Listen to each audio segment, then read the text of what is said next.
Primeiro-Ministro Taurmatang Roa Karante laclertang Rohak Solok Seto Timor-Leste.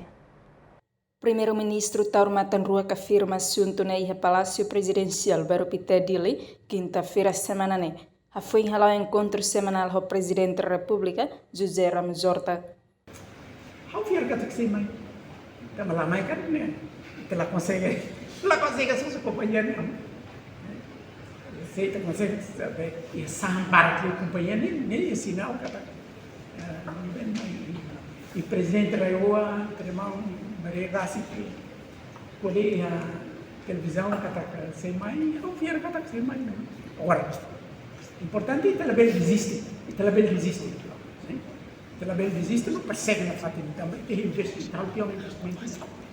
Nesse tempat sirat ini investimento balik tu. Nesse hal negócio cara que balik ke mana, balik tu legal. Aí ideia ini kita saya possibilidade não ya.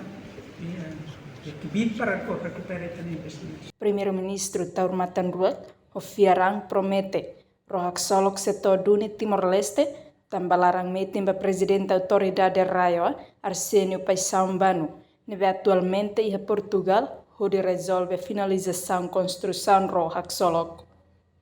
Reportagem Selfiana Kait, Televisão Timor-Post.